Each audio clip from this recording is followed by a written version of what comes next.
All right, y'all. So this second video is just part 2 of the video that I just finished uploading and posting not too long ago.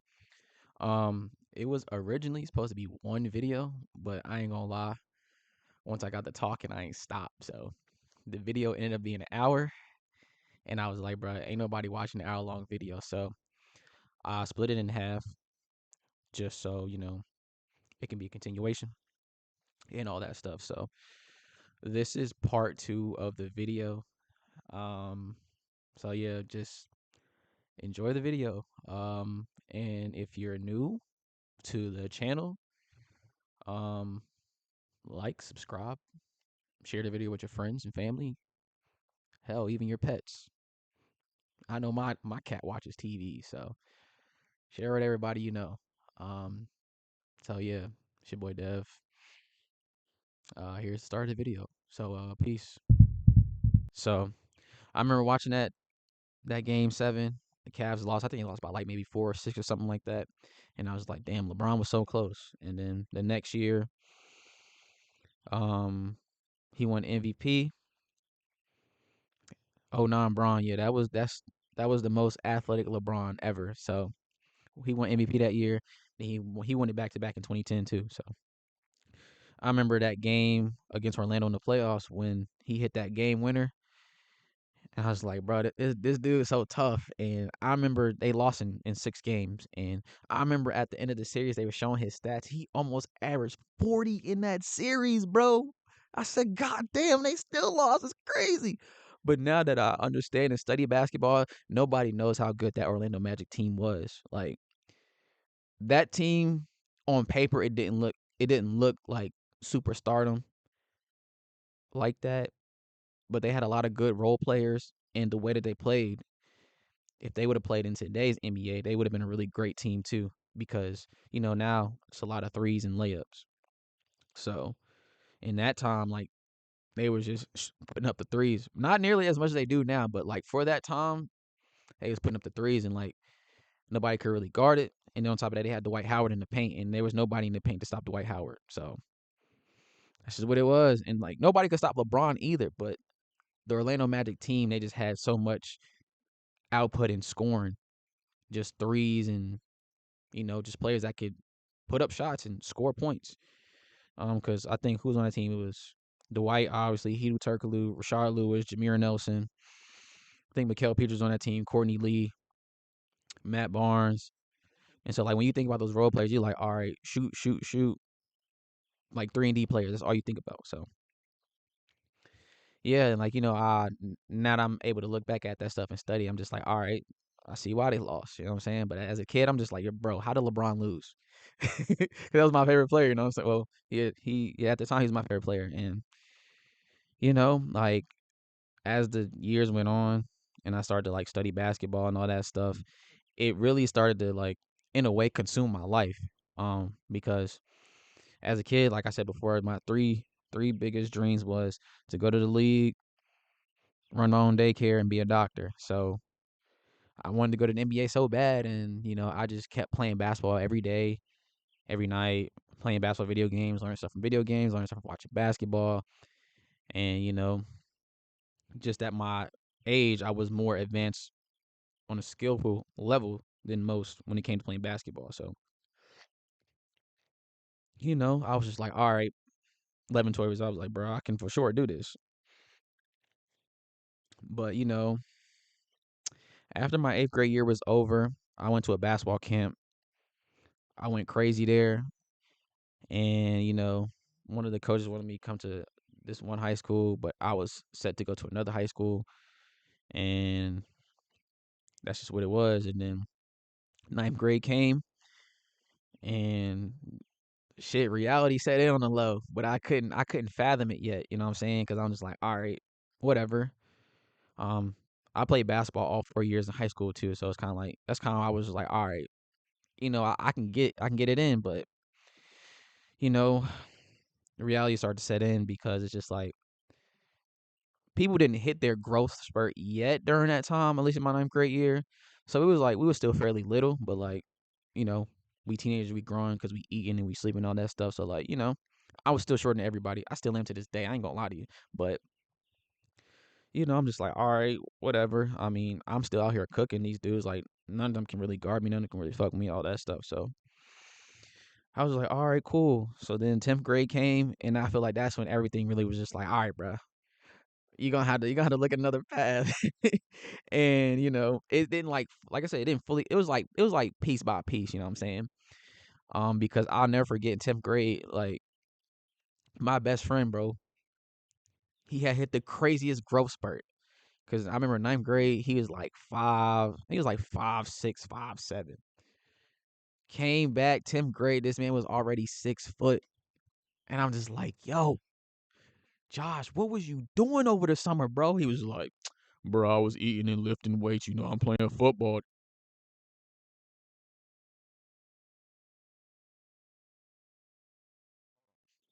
Oh, never mind. Came back on. So I'm like, bro, when the fuck am I gonna hit my growth spurt? When? When? Never came. Never came. Like, I was so sick, bro. I was so sick. And then that's kind of like that 11th grade year came. I was like, I'm about to give up hoops for real. And it was sad because, like, I was like, bro, I'm not growing anymore. I'm only 5'2". I know I can hoop. I know I can hang with these dudes on the court, but it's just like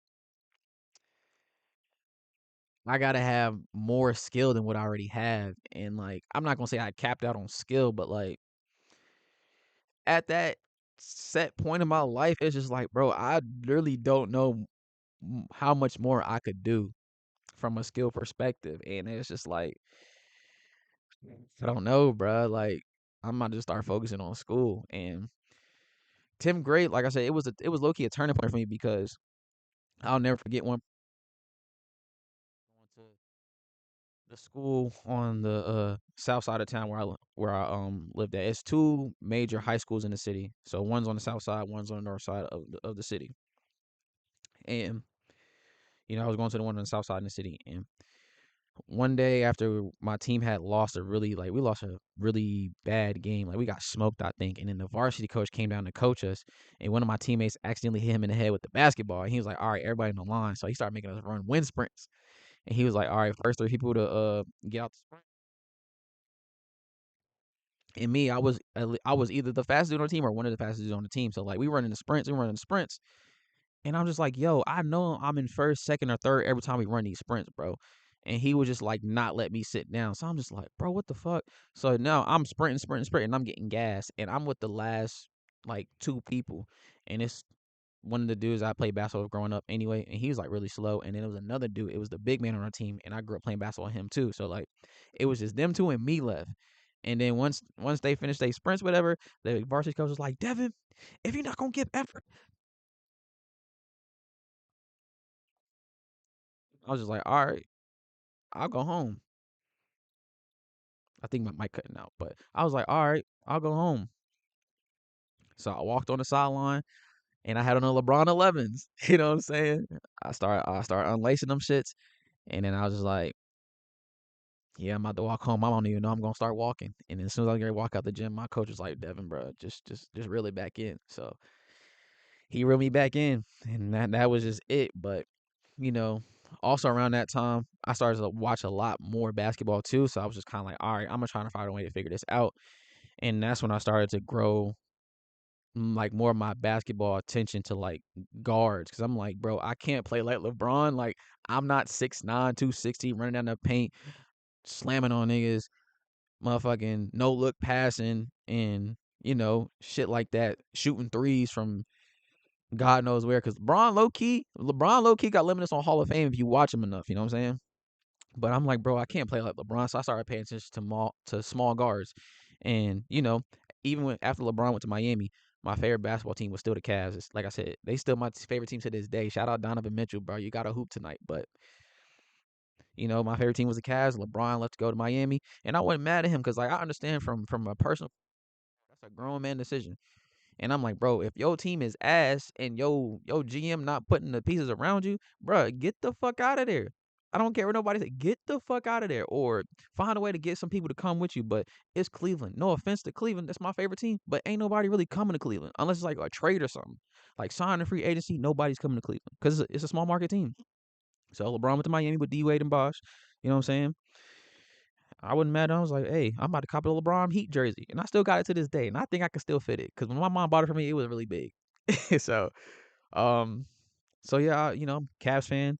I started watching more like Cavs basketball, and that's when I started to grow my attention more to Kyrie Irving, and he's been my like current favorite player to this day. LeBron's still my all-time favorite player, but my current favorite player is Kyrie Irving. And at the time when he came to the league, it was him and John Wall. Like those are my two favorite players for the longest time. And I started watching them, but I'm like, I'm watching John Wall. I mean, I could take something from John Wall because like he's super fast. I'm super fast. I'm like, yo, the way I hoop, I got to get down the court like this dude. You know what I'm saying? So those are my two favorite players at the time. And then just watching them play. But then at the same time, I was like, bro, I can't dunk like John Wall. I can't really move like him either. So I was like, bro, I got to focus on more on how Kyrie play. And middies, under the rim finishes, English finishes, threes, free throws, all that stuff. So I started studying his game more as I like started to watch it more. And LeBron came back to Cleveland. They won a chip. I wish they would have stayed together, but Kyrie was like, "Hey, it's time for me to be my own man," and I respect it because like I be feeling the same way sometimes in like my my working life. Like I'm just like, all right, I work for this company, these people, and I'm doing a good job here, but at the same time, I'm ready to be my own man. So totally understood where he was coming from, but like I said, studying basketball, studying him specifically. I was like, all right, I'm gonna find a way to make this work. But then, like I said, once I got to 11th grade, I was just like, I don't know, bro. And then it started to really hurt my heart because it's like, bro, I know I ain't going to I know I ain't going to college to play basketball. So I was like, bro, fuck. And it was times where I'd be in a room, I'd be sad, I'd be depressed. I'm just like, bro, basketball ain't gonna work out for me, and I know it because it's just not. And I didn't even want to play basketball my 11th, 12th grade year because I end up transferring to the school on the north side, and I really didn't want to play basketball, but I was just like, I'm good at it. Let me find an extracurricular activity to do after school. Might as well go try out for the team. Ended up making the team, which is crazy because once you get to varsity level, the team kind of set. So I don't even know how I snuck in for real, but I really didn't want to play basketball in my 11th, 12th grade year. I was more so focused on playing soccer because I started to like draw my attention to that because in 9th and 10th grade I played soccer at the school on the south side, and but once I transferred to school on north side, I was like, bro, my coach, he not coaching at this school, and I don't feel comfortable with even trying out for the team playing soccer, so I don't even think I'm gonna play soccer. So I just went back to playing basketball, and kept me out of trouble. But during that time, I was still doing like dumb shit. But that's just what it was, and it was just like it started to get sickening for me to an extent because like when you're a teenager, your emotions running high and all that stuff. You don't know how to deal with shit. And then on top of that, I was in high school. I was in a really bad relationship. She was off and on. She was doing me greasy. You know what I'm saying? But shout out to her. It's crazy because I ended up dating her as an adult, and when we was an adult, she was a really, really great girlfriend to me. And things just had to end. But when we was in high school, bro, she was doing me dirty. I ain't gonna lie, she was doing me crazy. Your boy was green as a bitch, nigga. I was greener than green, my nigga, when I was in high school. So like anybody could take advantage of me at that time because I was like one of the people that took a lot of shit serious. Like I said in my first video, I was just like I grew up too fast, so I was taking shit serious. I was taking high school relationships like super serious and like people serious. And reading through people, seeing through them, all that stuff, I was taking that shit serious. So like I could feel a lot, and I still do to this day. Like I feel a lot, like emotions and all that stuff, and when people going through shit, all that. So like, but like I was just so distraught because I'm like, bro, I don't even know what I'm gonna do with basketball after high school is over. Because that was literally me. Like I was literally in my life, basketball was life, and having to let go of that really sucked. And that's another thing too. Like when I played basketball growing up, like people who know me that know I play basketball, like they like, Devin be getting buckets. You know what I'm saying? Like Devin, it's hard to rip him all that shit. And then just like, yo, he tough, whatever, whatever. And I'm just like, yo, y'all don't know what I was doing to myself behind the scenes when it came to this basketball shit. So like when I go hoop by myself, practice by myself, whatever, and I start to get the shooting and stuff, trying to perfect my jump shot and my dribbles and stuff. Like when I make a mistake, I would like really bad talk myself. Like I miss a shot, and I'm like, you stupid bitch, you can't hit a shot for shit. You fucking suck. You ain't shit, my nigga. You suck. And I would like, I would literally talk to myself like that in my head every time I missed a shot. So like, it caused me to an extent to be a perfectionist when it came to playing basketball. And even when I was playing pickup, I was looking at myself the same way. So when I miss a shot, or I get a turnover or something like that, I stand and sulk into the like I wouldn't sulk to the public, but in my mind I would. I'm like, bro, I just fucked up, and I sit there, I clap, and I sit there for a minute, be like, all right, I gotta get to the next play, I guess, and that shit would carry on for a little bit, and then. But like I said, I would bad talk the hell of myself when it came to this basketball shit, and that's the only reason why I feel like I was good. But at the same time, it affected my mental health really bad. And I don't think I ever even told anybody that, like, how I was treating myself when it came to basketball. So, but yeah, I was talking to myself crazy, like, yo, I'd be like, bro, you missed this shot, you a piece of shit. I'd be like, bro, you gotta make this half court shot before you leave the gym. And if you don't, you fucking suck. And that's why today, like, when people try to like roast on me or bully me, it's hard because, like, bro, I bullied myself growing up. And like it was just crazy. Like I be thinking about this shit all the time. Like even when I be hooping casually now and just playing pickup or just playing in like pro am leagues and stuff, I'd be like, bro, I used to miss shots, bro, and I tell myself I'm a piece of shit. Like that's how I used to talk to myself when I hoop, bro. It was crazy, and that's where the trauma bond set in too. Like I just wanted to be so good at the sport and be so perfect, and I wanted to get far with basketball, and then once I realized I couldn't, I'm just like, bro, I was really bullying myself for no reason. Like, yo, are you okay? And it was just a lot going on too in my outside life, like with my parents not being together. Like I said, I was in a really toxic high school relationship. Um, School wasn't bad though, cause I always made sure I had good grades and all that stuff. But like, I was really like treating myself bad, like even outside of basketball, cause I just wanted to be so perfect. And yeah, that's just the trauma bond I had with sports. Well, not sports, literally just basketball. Cause any other sport, I ain't talk to myself like that, cause I ain't give a fuck. But when it came to basketball, I'm like, yo, this is my main sport. I'm trying to be tough as hell. And that's how I would just talk to myself, especially when it came to like start training my left hand dribbling and left hand layups. And I do a move, and I'm like, bro, that shit weak as fuck, nigga. How you gonna sell that shit to somebody, a nigga guarding you up the court? You gonna do that weak ass in and out? You think you gonna get by somebody with that shit, or you think you gonna fake somebody out with that shit? Hell no, that shit ass, nigga. And I do left hand layups. Like when I first started doing left hand layups, I would jump off the wrong foot every time, so I had to like fake it, whatever, or like maneuver in the air type stuff to make the left hand layup instead of jumping off my right foot to make the left hand layup.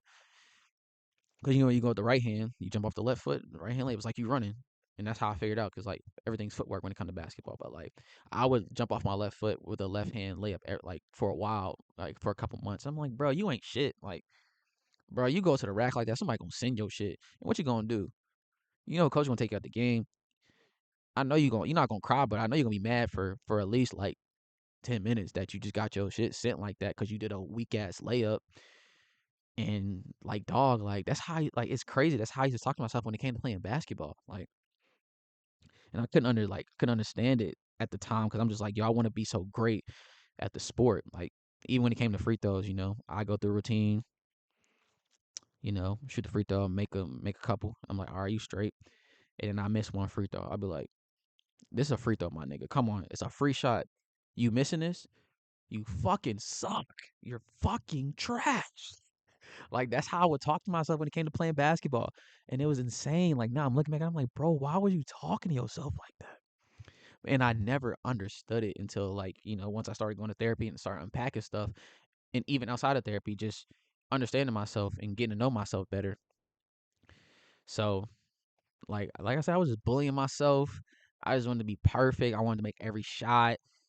play defense and all that stuff. And then when I got to high school and I played varsity at the north side, like the north school, whatever, on the north side, whatever, I didn't get that much playing time both my years of high school. And when I would go to practice and we would scrimmage against my teammates versus teammates, whatever, 5-on-5, and I'm playing against my teammates, I'm like, bro, I'm out here cooking these dudes, and I don't think coach is even noticing. But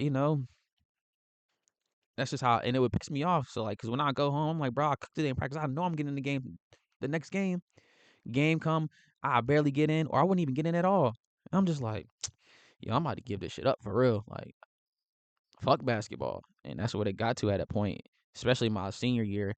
After I played the first couple games, I got decent playing time, and then there was one moment where I had where dude was coming down the court, and I was playing in the passing lane, and instead of like closing the lane off, blocking it off, I just swiped at the ball, and dude, fucking Donovan Mitchell, you know what I'm saying?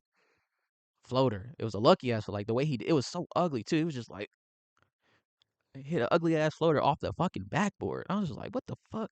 And after that, coach took me out. He said, Wilson, you know what you did? I was like, yeah, I already know. He's like, all right, go sit on the bench.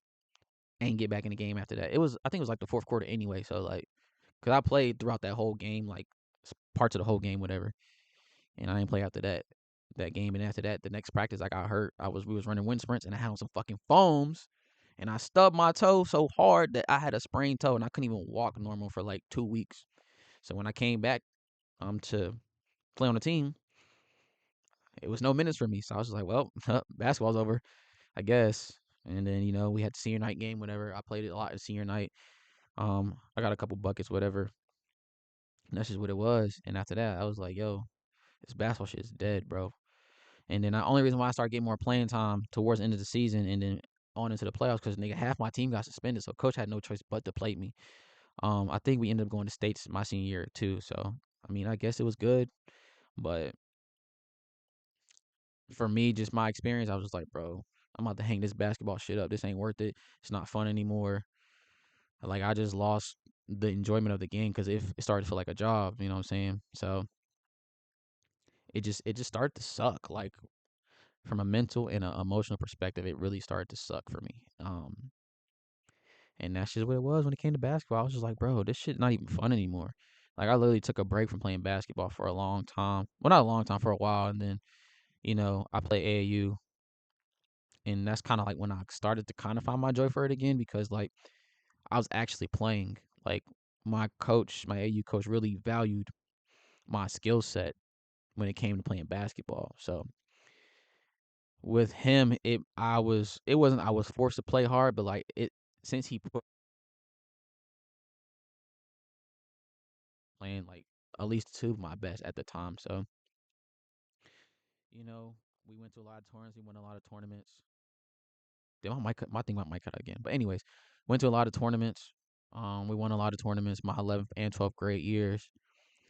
I started at the point guard. I was on the bench initially, and I just came and took dude's spot, and I was like, I'm not looking back. But I started to lose like the enjoyment for the game, not the love, but the enjoyment for just playing it, because I'm just like, this is not going anywhere for me. And I felt like at a time, I didn't learn anything from playing basketball, but when I reflect on it, I learned a lot.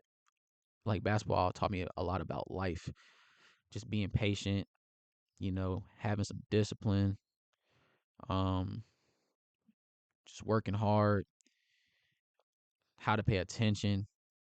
Cause like, dog, like I got ADHD. My executive functioning is terrible, but I take medicine for it. Shout out Vyvanse, you know what I'm saying? But shit like that, like I learned a lot from basketball and how to just, you know, when I learned about the skill aspect of basketball and the IQ aspect of it, I just carry it on to my waking life when it comes to working on things outside of sports, like being creative, doing things for myself, you know, whatever I'm doing at work, and like how can I draw basketball to my daily life? Because I can make anything relate to basketball. You can give me a word, I'm like I can find a way to relate to basketball right now. So that's just what it was, and then basketball just became a casual thing for me. So like I really don't take it as serious as I used to. I'm still a competitive person, so like if we playing basketball, I'm here to take your head off for sure. But like once the shit is over, I'm just like, well, fuck. I just got some cardio. You know what I'm saying? Like, that's just how I view it now. Like, I still love the game. I still watch it. I still dissect it on a IQ level. You know what I'm saying? Because eventually, maybe one day I'll coach basketball or something. But I just don't really take it serious no more. Like, I'm still tough at the sport, but it's just a fucking sport. And once I started to understand that, like when it came to hooping, I really stopped talking bad to myself. I was just like, oh, I missed a shot. I'll get on the next possession. I'm like, oh, dude scored on me. Okay, when he comes down, I know he's gonna do next. He's gonna try to hit me with this in and out or whatever, or he's gonna try to hit me with this Euro step. I'm just gonna stand there and take the charge, or I'm gonna time his dribble. So as soon as he puts it, as soon as the ball comes down from the ground, I'm gonna jump at the ball. He's gonna lose it, or he's gonna panic or something, or he's gonna lose the ball, or his first dribble, attack him. Because a lot of people are not ready for that. Like a lot of people when they come to the court setting up, they'll dribble, dribble, dribble, set up a play, or dribble, dribble, dribble, pass it, wait for some shit to happen. As a defender, as soon as the dude put the ball on the ground, that first after that first dribble, attack his ass. As soon as that first dribble come down and it come up there and go to their hand, and before they get down to that second dribble, attack their ass. They not ready for that. They not ready for that. Like I started understanding shit like that. So like from IQ level, like I still dissect it, I still watch it, I still understand it, but I don't take it as serious no more. But sometimes when I be competing playing basketball, people just be emotional. They be trying to get a rise out of you, and they'll talk shit and whatever. And I'm just like, bro, we're not going to the league, bro. Be calm, be still. I'm gonna play hard for sure, but like, be for real, my nigga. Like, it ain't that deep. Like, we not making money playing a sport. You not going up against Braun. You not going up against motherfucking Tatum, Kyrie, Jalen Brown, Jalen Brunson. You're not going up against none of them. Jokic. You're not going up against none of them. So like, bro, we at the YMCA. We at the rec gym, the other rec gyms in the city. Relax, my nigga. So that's just how that's how everything boils down for me. Like my trauma in basketball was so deep, and the way I had to heal from it, it took a lot of internal work. And I've been recording this video since the sun was up, and now the sun just went down. It's dark as fuck. But anyways, it's just I had to unpack everything and understand, like, bro, it's just a fucking sport. Let that shit go, my nigga. So yeah, it's just once I understood that, everything just got easier from then on. And I started to figure out more about myself and what I wanted to do out of my life. I initially wanted to be a psychologist, either a sports psychologist or a child psychologist. I figured that out in high school. Went to college, dropped out, lived at home for a minute. Now I'm back in college for social work. So my end goal, at least for now, is to be licensed clinical social worker so I can work with diagnosing, well, not necessarily diagnosing, but like helping these kids on a medical and clinical level figure themselves out and help them get to the place they need and help them with their mental health. So that's where basketball kind of poured into me, like dissecting the game and all that stuff. How am I going to dissect people? How am I going to read into their brain to help them become better people? Because I had to do that work on myself. Like, I really didn't have nobody to help me with that except for my mom. But at the same time, it's only so much my mom can do. You know what I'm saying? So you, as a person, have to sit there in the mirror and work on yourself. And that's what I learned about playing basketball. Because when you playing basketball and you want to be good, you work on your skills, right? Just like in real life, if you want to be a good person, a good human, and you want to be good in what you're doing in life, you have to sit down with yourself and work on those skills. And when I hang out with, well, not hang out, but when I observe people and I'm around people and have these conversations, I can tell that not a lot of people have done that. So that's what I learned from basketball, honestly. Um, I think that's all I have to say, honestly. So, yeah, it's your boy Dev signing out. Peace.